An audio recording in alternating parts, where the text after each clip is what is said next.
अत्र तुना उत्तम। गुरु जी की समझ में नहीं आया कि पिना और तुना इन दोनों का अर्थ क्या है। अत्रापि नोक्तम तत्रापि नोक्तम, यहां पर भी नहीं कहा गया है, वहां पर भी नहीं कहा गया है, और पुनरुक्ति हो गई, समझ में नहीं आ रहा था गुरु जी। अब गुरु जी ने कहा अच्छा, फिर गुरु जी ऐसे ही करते थे, कभी समझ में नहीं आया तो कह रहे थे अच्छी बात विचार करके फिर बताएंगे, आगे समझ में नहीं आ रहा है, आज पाठ में यही स्थान विश्राम देते हैं। अब गुरु जी चले काम में, और प्रभाकर मिश्र ने उसे पंक्ति उठाई, और तो ना इनके बीच में एक लाइन, ना के बाद में एक छोटी सी लाइन ऊपर खींच दी। गुरुजी जो आकर के दोबारा पुस्तक देखने लगे, गुरुजी की समझ में आ गया कि यहां पर पहले जो बात पी अपी शब्द के द्वारा कही गई थी, वो बात यहां पर तू शब्द के द्वारा कही गई है, इसलिए पुनरुक्ति है। तो बात समझ में आ गई। तो तत्रापि नोक्तम, अत्र तो नोक्तम, तो यहां पर तो ना उत्तम, वहां पर पिना उत्तम, तो ये पुनरुक्ति थी। ये कभी कभी विद्यार्थी भी ऐसे अद्भुत बता देते, तो ये अद्भुत बात है। एक दिन माता कौरी चरणी प्रणाम, प्रभु कहे माता मोरे देह एक दान। ऐसी बहुत सी श्री महाप्रभु की लीला जहां पर ये गुरुदेव उनको भी अद्भुत रूप से आगे पढ़ने की प्रेरणा, और श्री गुरुदेव ऐसे विद्यार्थी को प्राप्त करके बड़े आनंदित, श्री गंगादास पंडित बड़े भारी आनंदित हो रहे हैं ऐसे योग्य विद्यार्थी को प्राप्त करके। कभी योग्य विद्यार्थी मिल जाए तो अध्यापक कृतकृत्य हो जाता है। एक विद्यार्थी से कितनी भीड़ पढ़ाई, इससे कोई मतलब नहीं है। उनमें एक विद्यार्थी ऐसा होता है जो कि उसके यश को बढ़ा देने वाला हो जाता है। बड़े भाग्य से इसलिए कोई योग्य विद्यार्थी मिले तो अध्यापक बड़े प्रसन्न होते हैं, और अध्यापक की पहचान उस विद्यार्थी से हो जाती है। ये बड़े भाग्य की बात है। एक दिन माता करे चरण प्रणाम, एक दिन माता के चरणों में प्रणाम किया, और माता के चरणों में प्रणाम करके श्री महाप्रभु कह रहे हैं कि माता मोरे देह एक दान। बोले मां, आज मैं तुझसे एक दान मांगता हूं। शची मां बोली बेटा, अरे तू कैसी बात कह रहा है? मां से कोई मांगा जाता है कि मां से कोई दिया जाता है? मां तो सब तेरे लिए ही है, तू जो कहेगा वो मैं करूंगी। माता कहे ताही देवी, ये तुम मांगे, तू जो कुछ भी मांगेगा वो मैं तुझे दूंगी। श्री महाप्रभु उस समय मां से, शची मां से कह रहे हैं कि प्रभु कहे एकादशी ते अन्न न खाएगा। बोले मां, तुझसे मैं ये दान मांगता हूं कि एकादशी के दिन आप अन्न मत खाया करो, एकादशी व्रत किया करो, एकादशी के दिन अन्न खाना छोड़। ये महाप्रभु ने शची मां से दान मांगा, और इस प्रकार शची मां को एकादशी व्रत की महिमा का गायन कराया, और महा से उनसे प्रतिज्ञा करवाई। शची बोले ना खाए भाई कहिला से एकादशी करीते लागिला। मां बोली कि बेटा तुमने ठीक कहा है, अब मैं अन्न नहीं खाऊंगी। भाले कहिला, मैंने भी बहुत जगह सुना है, एकादशी की महिमा को सुना है कि एकादशी के दिन सारे पाप अन्न में विराजमान रहते हैं, अन्न में आ जाते हैं, इसलिए एकादशी के दिन अन्न नहीं खाना चाहिए। एकादशी के दिन अन्न खाने पर पाप बुद्धि होती है, इसलिए शची बोले ना खाएगा, और मैं एकादशी के दिन अन्न नहीं खाऊंगी, एकादशी व्रत अवश्य करूंगी। एकादशी का आग्रह, एकादशी नित्य विधि है, यह परिसंख्या विधि नहीं है। अन्य व्रत तो परिसंख्या विधि है, परंतु एकादशी नित्य विधि है, एकादशी तो करनी ही है। बाल्यकाल जब पूरा हो जाए, बाल्यकाल के बाद में एकादशी तो करनी। महाप्रभु तो बाल्यकाल में ही जो हिरण्य है उनके हाथ से आपने अन्न मंगवाया, और उनके हाथ पर एकादशी का है, वहां से नैवेद्य मंगा करके आपने एकादशी का खाया। बाल्य लीला में श्री महाप्रभु रो रहे हैं और कह रहे हैं कि उनके यहाँ से आप अन्न लेकर के आओ, वो लीला का वर्णन करे आए। यहां पर जब पौगंड लीला में आए तो पौगंड लीला में आकर के श्रीमद महाप्रभु अपूर्व रूप से श्री मां उनसे ये प्रार्थना करते हुए विराजमान हो रहे हैं। पहले जगदीश हिरण्यगर्भ हिरण्य इन दोनों के यहाँ से आपने अन्न को मंगाया, नहीं फलाहार को मंगाया, शाकाहार को, और एकादशी के दिन उसका भक्षण किया, तब आपका रोदन कम हुआ। और यहाँ आपने बड़े होकर के थोड़े से बड़े हुए, उस समय मां को उपदेश प्रदान किया। से हेते एकादशी करीते लागेगा, और उसी दिन से जब से मां से प्रतिज्ञा करवाई, श्री शची मां भी फिर एकादशी करने लगी। एकादशी व्रत ब्राह्मण क्षत्रिय वैश्य शूद्र सधवा विधवा सबको करना चाहिए। कहीं कहीं बंगाल में ये उस समय एक प्रसिद्धि थी कि सधवा स्त्री वो एकादशी व्रत नहीं करे, परंतु महाप्रभु ने इसका खंडन किया। नहीं, एकादशी व्रत तो सबको करना है, बालक वृद्ध सबको ही एकादशी व्रत करना है, सधवा विधवा सबको एकादशी व्रत करना चाहिए। ये एकादशी व्रत की एक सामान्य स्थिति जो है वो स्थिति बताए। श्री को ये कहे कि एकादशी के दिन महाप्रसाद है, उसका कैसे अवहेलना करें, तो वैष्णव तो महाप्रसाद के अलावा कुछ खाते ही नहीं। तो जो फलाहार की जो वस्तु है वो भी ठाकुर जी को समर्पित करके ही ग्रहण करनी चाहिए। तो वैष्णव तो बिना असमर्पित खाएंगे ही नहीं, इसलिए प्रसाद के नाम पर अन्न को खाना ये उचित नहीं है। जो ठाकुर को भोग लगा करके शास्त्र की विधि है और ये प्रबल विधि नित्य विधि है, इसलिए इसका सेवन करते हुए ही साधक को विराजमान होना चाहिए। महाप्रसाद का त्याग ये नहीं है, वैष्णव तो सदा महाप्रसाद ही लेते हैं, इसलिए महाप्रसाद की अवज्ञा नहीं है। और श्रीमद् महाप्रभु के प्रसंग में ये कहीं आगे अंत लीला में भी आएगा कि एक बार श्री जगन्नाथ पुरी में किसी ने महाप्रभु के हाथ में अन्न रखा एकादशी के दिन परीक्षा करने के लिए कि ये महाप्रसाद का अपमान करते हैं कि नहीं करते हैं। और महाप्रभु उस महाप्रसाद को लेकर के और माथे से लगा करके हाथ में लेकर के और प्रशंसा करते रहे और पूरी रात्रि व्यतीत कर दी महाप्रभु प्रशंसा की महिमा। और जब द्वितीय दिन आए तब प्रसाद को आदर देते हुए प्रसाद सेवा करते हुए विराजमान हुए। तो प्रसाद की अपनी महिमा है, प्रसाद सेवा है, परंतु महाप्रभु ने मर्यादा का उल्लंघन नहीं किया, शास्त्र आज्ञा उसका पालन करते हुए विराजमान हुए। ये घटना श्री महाप्रभु के में भी है और श्री बल्लभाचार्य के, बड़ी सुंदर बात कह रही है, बल्लभाचार्य के प्रसंग में भी यही बात, दोनों महाप्रभुओं के विषय में ये बात बड़ी प्रसिद्ध है। तो किसी तांत्रिक ने बल्लभाचार्य जी के प्रसंग में तो यहां तक आया वार्ता साहित्य में कि किसी तांत्रिक ने उस समय प्रसाद के नाम पर कोई अमेध्य वस्तु महाप्रभु के थाली में रख करके महाप्रभु के हाथ में दे दी, श्री बल्लभाचार्य जी के हाथ में दे दी। और वे महिमा का गायन कर रहे हैं और इतने में एक चील आई और चील ने जोर से झपट्टा मारा और उस अमेध्य को तो ले गई और वो थाली जो है वो इतनी जोर से लगी कि उसकी गर्दन कट गई।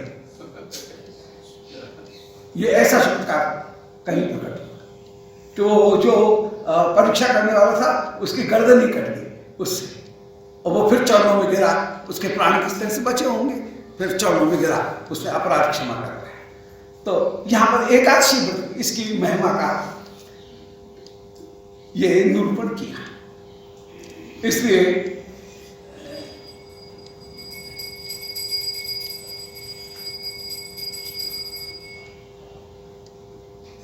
अन्य भोजन का तो नित्य निषेध है ही, और निराहार जो व्रत है उस निराहार व्रत में यदि अन्न प्रसाद भी मिले तो उसको आदर देकर के कहीं रख देना चाहिए, ऊंचे रख देना चाहिए, फिर बाद में जब वो व्रत की समाप्ति हो जाए, पालना हो जाए, फिर उसको आदर देना चाहिए, उसकी सेवा करनी चाहिए। ये कहने का मतलब। अब तबे मिश्र विष्णु रूपे देखिया यौवन। अब आगे एक लीला का वर्णन कर रहे हैं कि श्री जगन्नाथ मिश्र ने जब ये देखा कि बड़े भाई विष्णु, श्री महाप्रभु और विष्णु दोनों बड़े प्रेम के साथ में रह रहे हैं। विष्णु में नव यौवन का अब पौगंड समाप्त हो गई और कैशोर जो है वो कैशोर हो गया, यौवन उनका प्रवेश हो रहा है। कन्या चाहे विवाह दीते कौरिले मान, और ये तब कन्या ढूंढ करके विवाह करने का विचार करने लगे। श्रीमद् महाप्रभु से विष्णुरूप लगभग 12 वर्ष बड़े। विष्णु का समय स्थापित किया गया है 1530 विक्रम, महाप्रभु 1542, तो करीब 12 वर्ष का अंतर है काफी। तो श्री विष्णु उनमें यौवन का उदय हुआ और परंतु विष्णु ने जब ये देखा कि कन्या चाही जा रही है, विष्णु को सुने घर छाने पलाए। विष्णु पे डर गए कि अरे मुझे संसार में पड़ना पड़ेगा, इसलिए विष्णु एक दिन घर छोड़ करके भाग गए। विक्रम संवत 1548 की ये स्थिति है। महाप्रभु समय 6 वर्ष की। तो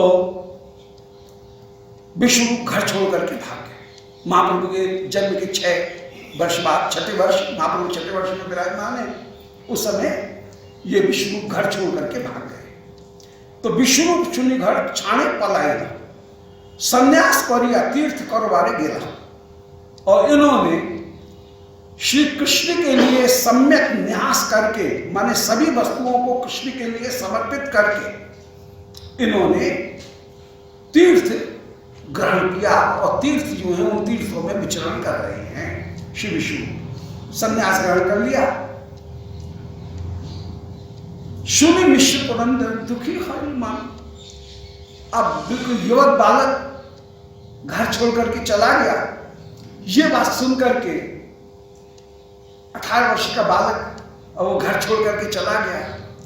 नव युवक विवाह का समय है।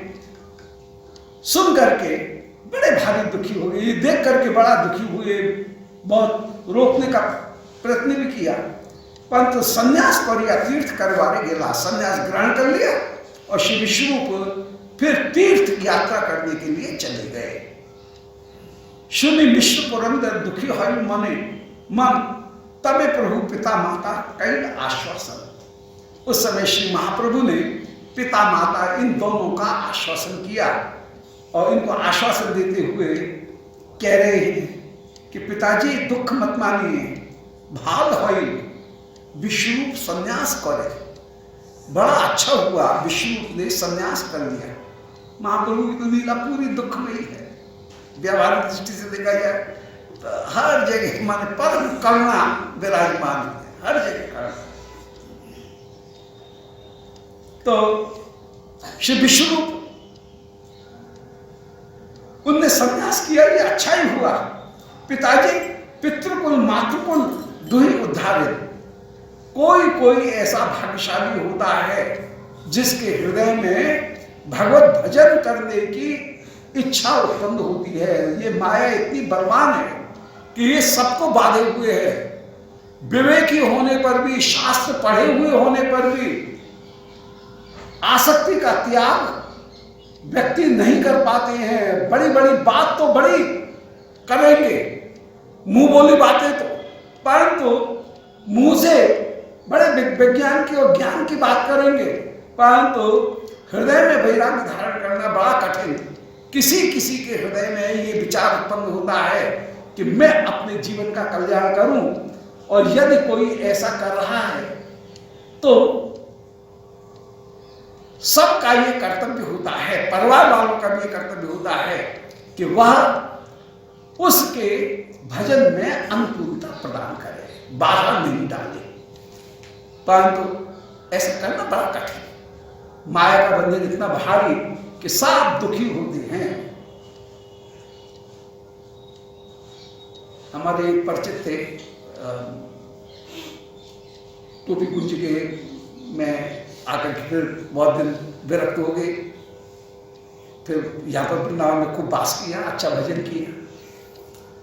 एक दिन हमसे कहे कि मैंने हमारे गांव में चलना है, तो अपने गांव में कथा कराने के लिए ले गए। बिल्कुल मैंने ऐसा अद्भुत सा गांव, वो एक अलग घटना है।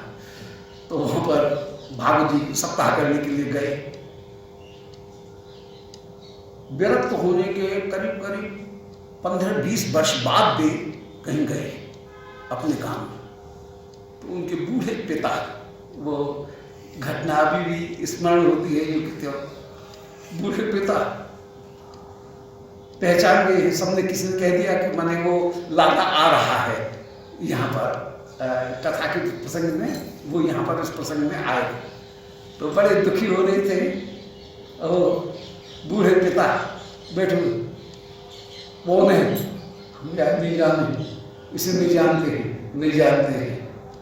और जैसे रोते जा रहे इतने दिन में पुत्र लौट करके आया, रो रहे। और फिर झुठला करके बोले कि क्यों भाग गया था? अरे कभी कभी कोई के हृदय में भजन करने की इच्छा आती है, हम तुझे रोकते क्या? ऐसा उसने कहा। परंतु वो कह रहे थे महात्मा कि मारे ये बात आप कह रहे हैं पिताजी, उसे मैं नहीं कहते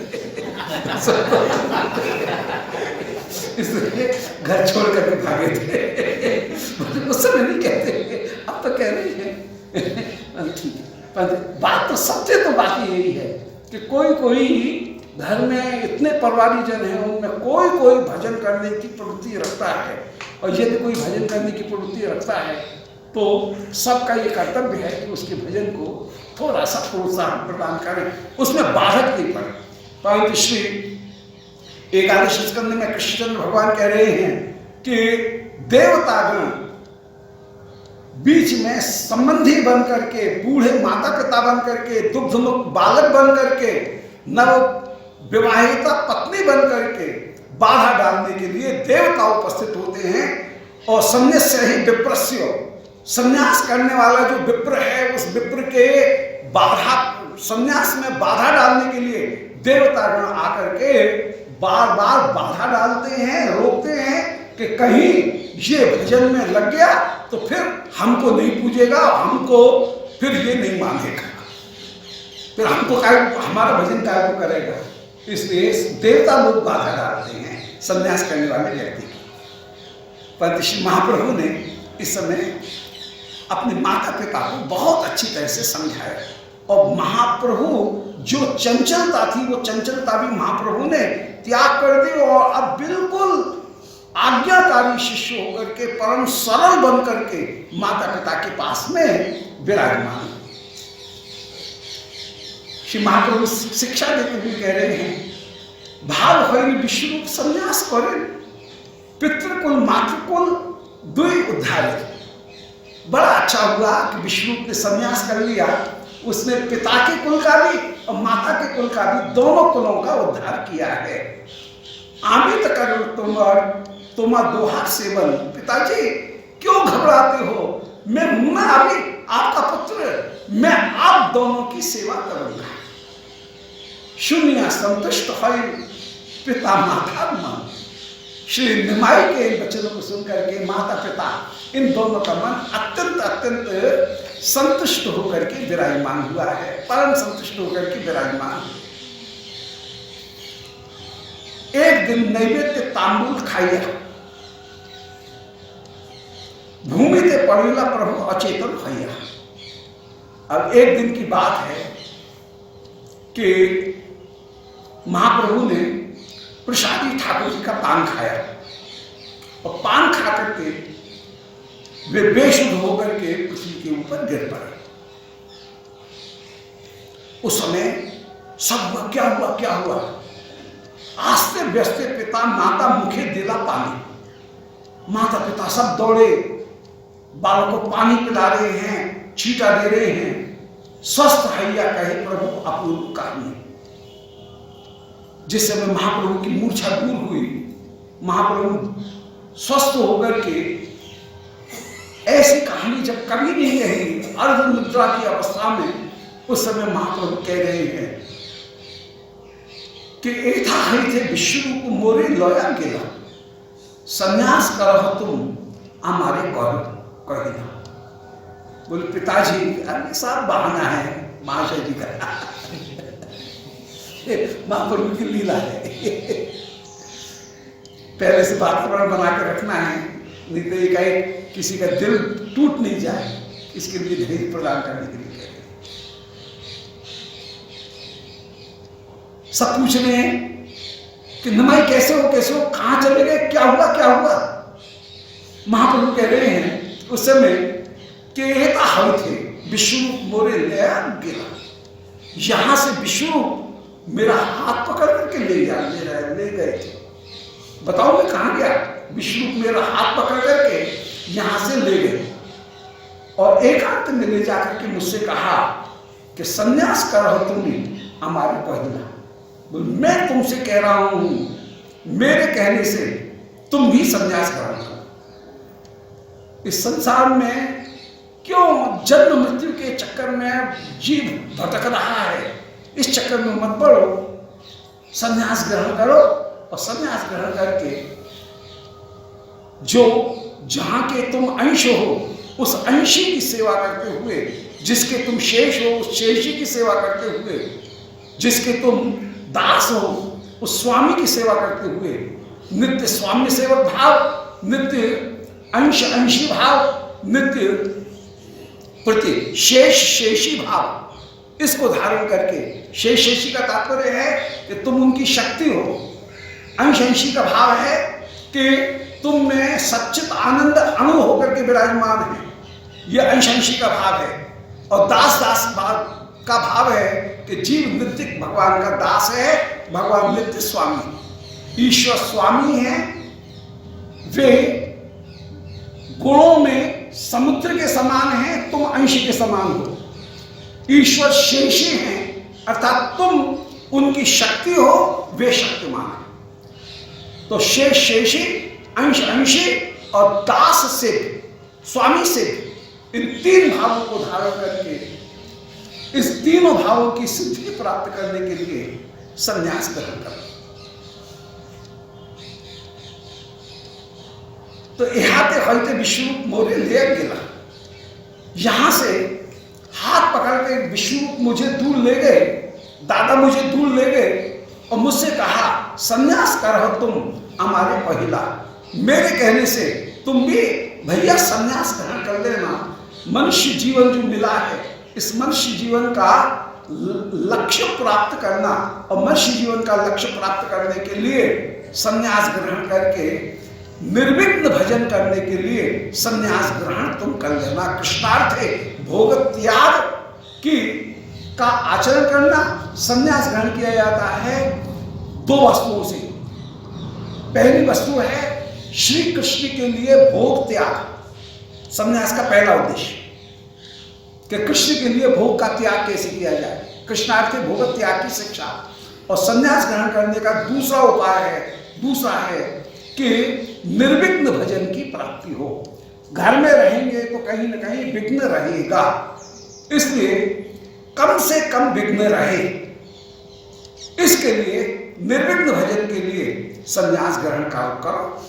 जीवन ईश्वर ने जो शरीर दिया है वो भगवत सेवा के लिए प्रदान किया है, और भगवत सेवा के लिए प्रदान किया है कि शरीर को पाकर के ठाकुर की सेवा करने के लिए तुम प्रयास करो। ये उपदेश प्रदान किया।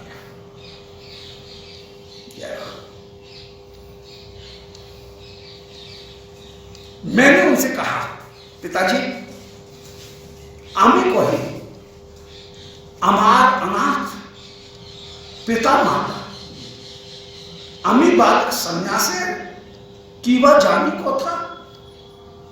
मैंने कहा मेरे माता पिता अनाथ हैं, उनका मैं ही एकमात्र सहारा हूं और मैं बालक हूं। अभी मैं संन्यास जानता भी नहीं हूं, संन्यास काय का है। सुना है पहले वैराग्य उत्पन्न हो जाए, इसके बाद में संन्यास का अधिकार प्राप्त होता है कि अधिकारी तो विधिवत अधीत वेद वेदांगत्वेन आपाततोधिगत अखिल वेदार्थो अस्मिन जन्मनि जन्मांतरेवा काम में निषिद्ध वर्जन पुरस्सर नित्य नैमित्तिक कर्मानुष्ठानतया नितांत निर्मल स्वांतः साधन चतुष्टय संपन्न प्रमाता। कि प्रमाता वो होता है, संन्यास का अधिकारी वो होता है जो साधन चतुष्टय संपन्न हो, अर्थात जिसमें इहामुत्र फलभोग त्याग, सत्सद विवेक, समाधि शक्ति संपत्ति और मोक्ष प्राप्त करने की अभिलाषा, ये चार चीजें हों, ऐसा व्यक्ति संन्यास का अधिकारी होता है। अभी तो मुझ में ये कोई चीज है नहीं, मैं कैसे आमी बालक संन्यास की बात जानू कथा, मैं बालक हूं, मैं संन्यास की कथा को क्या जानूं। मैं तो गृहस्थ हैया करे पिता माता सेवन, गृहस्थ होकर के माता पिता की सेवा करूंगा। सुना है माता पिता की सेवा करने से लक्ष्मी नारायण प्रसन्न होते हैं, तो यहाँ ते ही तुष्ट है लक्ष्मी नारायण, इससे लक्ष्मी नारायण तुष्ट होंगे। नहीं नहीं, ये बात कहीं एक अंश में कही गई है, लक्ष्मी नारायण की सेवा से प्रसन्न होते हैं, माता पिता की सेवा करनी चाहिए। ये जो बात कही गई है वह कहीं जो भजन में प्रवृत्त कराने के लिए यह बात शुरू में प्रारंभ में कही गई है, परंतु यह अंतिम नहीं है। जैसे मुख्य तारा को दिखाने के लिए, अरुंधति को दिखाने के लिए, जैसे अरुंधति तारा न्याय में मोटे किसी तारे को दिखाया जाता है। अब जो अरुंधति तारा है वो बड़ा छोटा तारा है, पतला सा, अब उसको यूं दिखाया जाए तो हजारों तारों में दिखेगा नहीं, इसलिए तारे दिखाने वाले क्या करते हैं, बोले अच्छा ये एक खटोला दिख रहा है सप्तऋषि का, ये है अरुंधति। बोले अच्छा हाँ मैंने अरुंधति देखी। बोले गलत, अभी अरुंधति नहीं देखी। इस अरुंधति में पीछे पूंछ के जो 3 तारे हैं उनका नाम अरुंधति है। बोले हाँ 3 तारे देख लिए, ये अरुंधति है, मैंने अरुंधति देख ली। बोले गलत, इनमें बीच वाला जो तारा है उसका नाम अरुंधति है। बोले अच्छा ये अरुंधति है। बोले गलत, ये भी अरुंधति नहीं है। इस तारे के पास में एक छोटा सा तारा दिख रहा है, जिस तारे को तुम अरुंधति समझ रहे हो उसका नाम तो वशिष्ठ है। इस वशिष्ठ के पास में एक छोटा सा तारा है, उसका नाम अरुंधति है।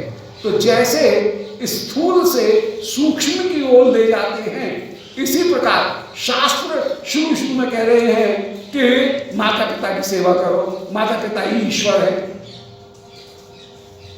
परंतु वे ईश्वर नहीं हो सकते हैं। पति की सेवा करो, वो ईश्वर है, परंतु पति ईश्वर नहीं हो सकता है। पति माता पिता ये सब बने हैं काय के, बोले हार चाम मास के, पंचमहाभूत के, भौतिक हैं, जबकि ईश्वर चिन्मय है। परंतु उनकी सेवा के माध्यम से धीरे धीरे भौतिक से हटकर के जो मुख्य वस्तु है उस मुख्य वस्तु की ओर संकेत करने के लिए ये शास्त्र में वचन कह दिए गए कि पिता ही दैव है, पिता ही धर्म है, पिता ही कर्म है, पिता ही सब कुछ होकर के विराजमान है।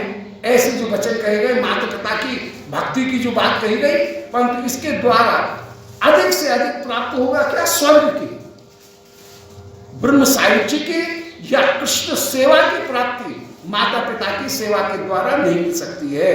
ये जो पति की सेवा करने पर अधिक से अधिक वस्तु की कौन सी प्राप्ति हो जाएगी, पतिव्रता को, बोले पतिव्रता को स्वर्ग की प्राप्ति हो जाएगी, परंतु मोक्ष की प्राप्ति नहीं होगी। मोक्ष की प्राप्ति होगी जो निरुपाधि ब्रह्म है, उसकी आराधना करने पर ही मोक्ष की प्राप्ति होगी। सोपाधिक ब्रह्म की आराधना करने पर मोक्ष की प्राप्ति नहीं हो सकती है। परंतु शास्त्र स्थूल से सूक्ष्म की ओर गमन करते हैं, इसलिए पहले ये कह दिया गया पति ही परमेश्वर है। फिर ये कहा जाए नहीं, पति जो है वह तो पांचभौतिक है, वह तो प्रतीक ईश्वर होकर के विराजमान, जो मुख्य ईश्वर है उसकी आराधना करो। मुख्य ईश्वर कौन है? बोले मुख्य ईश्वर श्री कृष्ण है। पति की सेवा करना यह देह का धर्म है, स्त्री शरीर है इसलिए पति की सेवा करो, परंतु तुम शरीर नहीं हो, तुम मूलतः आत्मा हो। और जो सच्चित आत्मा है, न वो स्त्री है न पुरुष है, न वो बूढ़ा है न जवान है, आत्मा जिसका अंश है उसकी सेवा करो। तो पति की सेवा तो केवल प्रतीक सेवा मात्र है। मुख्य सेवा जीवात्मा का जो जैव धर्म है, देह धर्म नहीं। पति की सेवा करना देह धर्म, परंतु जीवात्मा ईश्वर की सेवा करना यह जैव धर्म है।